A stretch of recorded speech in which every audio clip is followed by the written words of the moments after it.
You're listening to Secret Sonics, a podcast exploring the creative side of music production.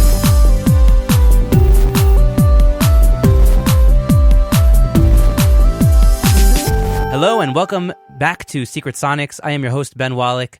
Today I am joined by Decco.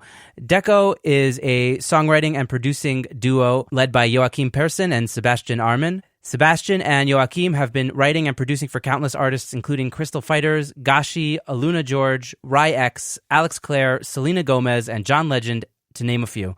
Under the artist name Decco, they've started to put out music on their own and have now racked up over 50 million Spotify streams and a top 20 radio song since they launched their own artist project in 2017. I was lucky enough to meet Decco with Alex Clare when they came into Jerusalem to help track vocals for their single Crazy to Love You, and I also got to sit in on a songwriting session the next day, which was super awesome. They were super sweet to hang with and have been so generous and gracious with me about joining me on the show, so I just want to welcome them to the show. Welcome, Decco. Hey, thank you very much. Thank you so much. Thanks for helping us out in Jerusalem. That was awesome. You're putting your role down a bit. You actually tracked the whole song, right? You actually recorded all the vocals for the song. Oh, I appreciate that. It was easy to work with you guys. So tell me a bit about how you guys got started getting involved in music production. You could do one at a time if you want. Yeah, you go. Yeah, I mean, I've been doing this for a long time now. So it's literally the only job I ever had. So I started off directly from leaving school into becoming a musician in different rock bands, doing touring, trying to become a rock star. Never really happened. Then I got into songwriting and kind of making my own beats, but for other people. So it was a shift from being a musician myself into becoming like more of a producer, songwriter for others. And that's what I've been doing for the last 20 years now. Yeah, for me it was similar too. I was like... By the way, the first person we listened to was Joacim, and now we're listening to Sebastian. Correct. Yeah, for me it was kind of similar. It was doing beats for other people first, like a lot of hip-hop stuff and reggae stuff, and had a band and stuff, and then I kind of just transitioned into making beats for other people, and like rappers started coming in, and then kind of started enjoying doing songs more than just beats and loops, and so it turned into more of a kind of songwriting and beats thing. Amazing. Do you guys have a shared like big influence in terms of like an album or an artist that really influenced like the two of you together, or do you guys have separate influences, and if so, what are they? Either way. I mean, I think we come from a little bit different backgrounds. I'm more of a rock guy background that was listening to most of the hard rock stuff. Like I come from Led Zeppelin, Black Sabbath, and all of that kind of music, and that shifted even into harder stuff like Metallica, and so that. And I don't think Sebastian really has that background, even though he likes it. But yeah. So he's more of a hip hop guy, and so. With that said, it's a good combination. You know, we come from different backgrounds with different perspectives of music from the beginning, I think. Yeah, so we're able to cover a wide range of styles. Yeah. I actually have a classical background too, because I studied classical piano and stuff. And then, because my parents are classical musicians, and then when I was trying to rebel, be a rebel, and do rap music.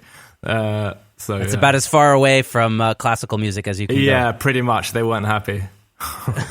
So how did you guys meet each other? How did this collaboration begin? Yeah, we met each other around 5 years ago, through a mutual friend that we had. Sebastian had a Swedish friend that I also knew slightly, and he introduced us together at one point around 5 years ago. We never worked at that the first time we met, but then I was actually living in Los Angeles at the time, and Sebastian came on a working trip to Los Angeles, and then that's the first time we actually worked together back in 2014, I would say. Yeah, so that's where and then we met again in Stockholm and Vienna. To continue the work we started. You guys are living in two different cities and two different countries in Europe. Like, it must be such a juggle. Yeah, we work in quite a few cities. So right now we're in Vienna, and we meet either in Stockholm or Vienna, and then London, and then we work in Los Angeles a lot. Or like when we came to work with Alex, we flew out to Jerusalem, which was awesome. So actually we really like doing that. working in different places and just having a little setup with us, like just mobile, just we're vagabonds in music. Yes, rovers. And you find that really gives you guys inspiration, the new spaces, the new locations. Oh yeah, 100%. Totally.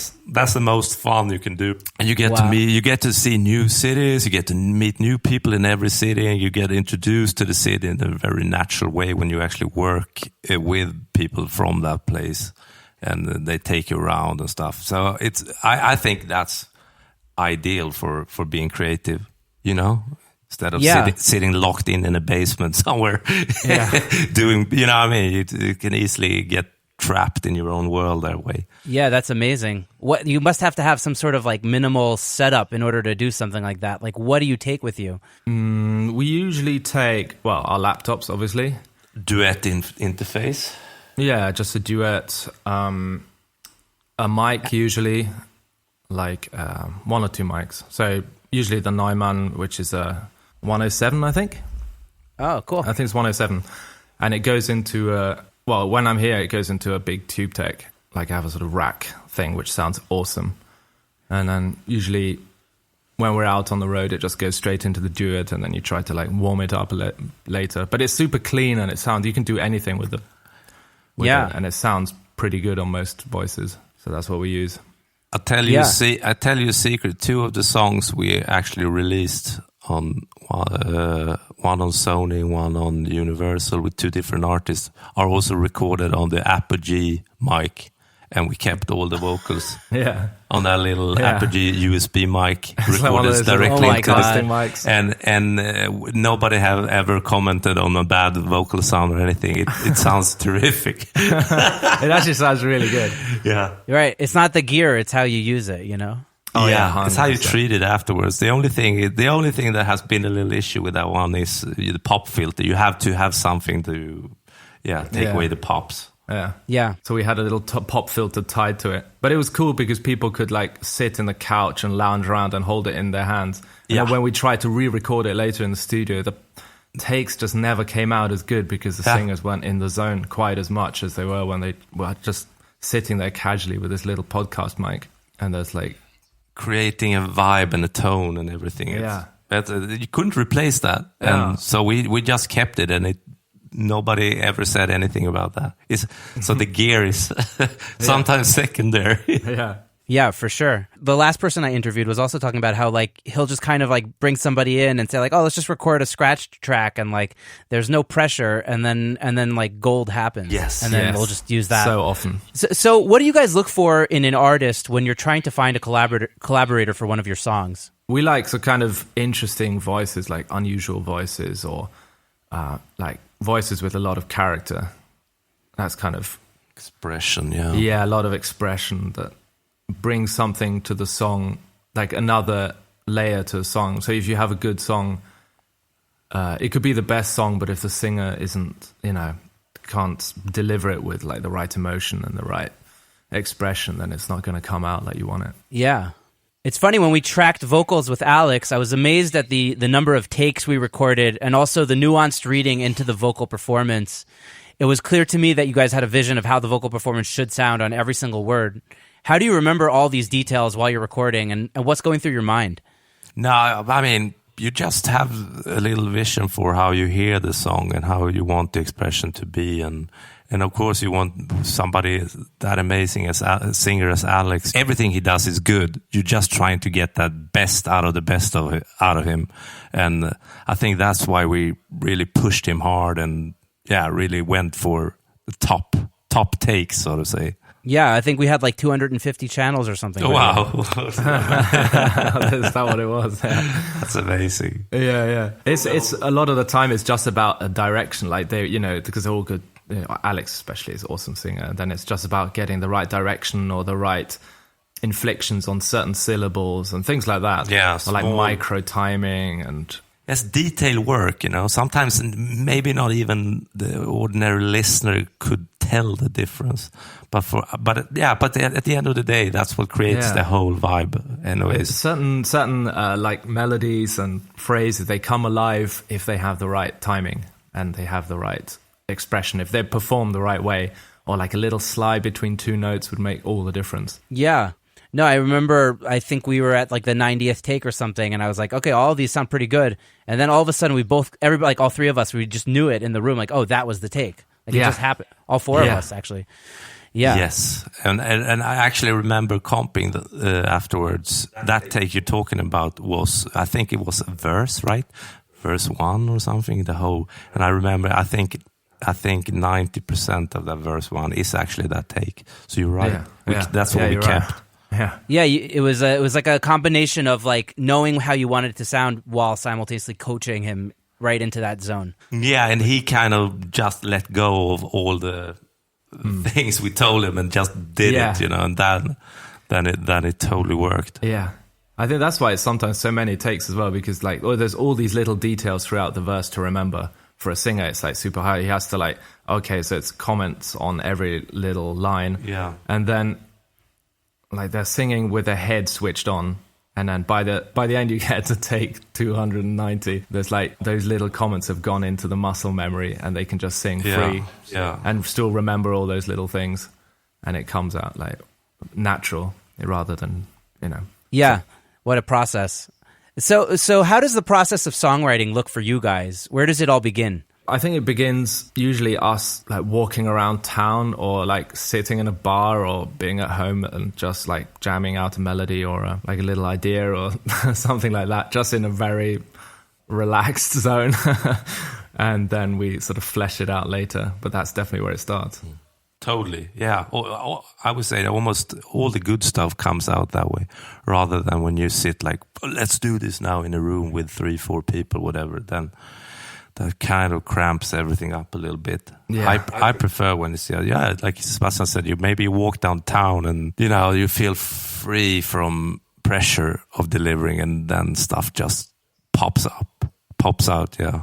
Do you usually have like a verse and a chorus by the end of this, or do you like to have like maybe a hook or something and you take it back, and then like what do you usually have when you just kind of jam it out? Yeah, it could be a hook. It'll usually be a chorus idea or something, or a title, and then we take it back and then we record it in, and then you start tweaking.